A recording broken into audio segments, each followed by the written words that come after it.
Hello and welcome to another edition of Miike Monday with me, the Heart Critic, where on a Monday I look at the works of one of my favourite directors, Takashi Miike.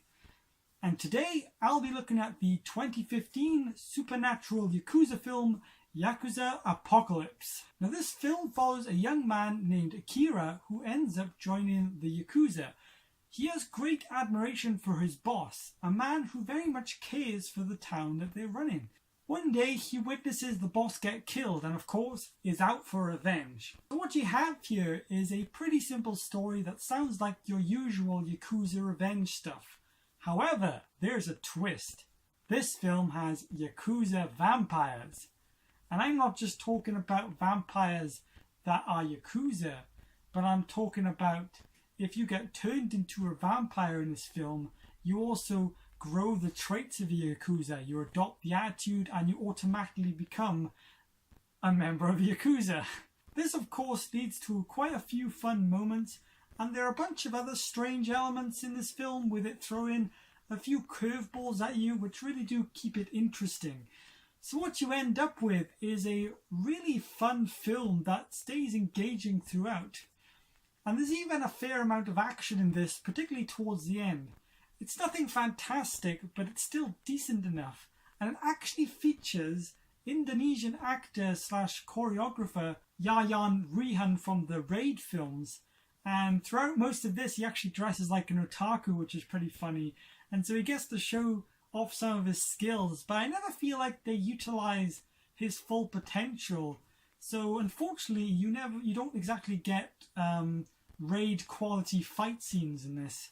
He is joined by a pretty good cast though, which includes the likes of Lily Franklin, Hayato Ichihara, Denden, Kiyohiki Shibukawa, and Reiko Takashima. So the acting is solid and of course delves into the comical quite a bit. But that's because obviously this film does get rather ridiculous, and in some cases I feel like it might get a bit too random for some people to really enjoy. They might be too confused or just be like, oh, that doesn't make any sense, or oh, that's just stupid, which is understandable. You're allowed to have that opinion. Personally, I find it all rather amusing, which I'm sure quite a few other people will as well, especially if you are into Miike's like weirder films. I will say that I did find some of the climax and the ending to be a little disappointing. Miike, in the usual fashion, subverts expectations, but I was hoping for a little more. You see, the film actually ends on a rather bizarre cliffhanger, and I'm not sure if it's to suggest that they were going to make a sequel, or thinking about making a sequel, or just open to it, or if it's just, in typical Miike fashion, just wanting to end on a rather what the fuck note. Either way, it did feel a bit sudden and rushed and sort of incomplete, which is unfortunate because I did really enjoy this film. I think the only other things really against it are it doesn't really have much depth to it, and the film runs at 125 minutes, and while the pacing is mostly fine, I do think it loses a bit of steam in places.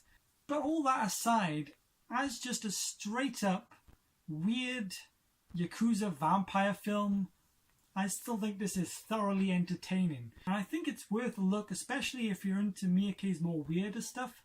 It may not be as good as them, but there's still enough here for you to really enjoy. I'd give it 3.5 hearts out of 5. I am the Heart Critic. This has been my heartfelt opinion, and I shall see you next time.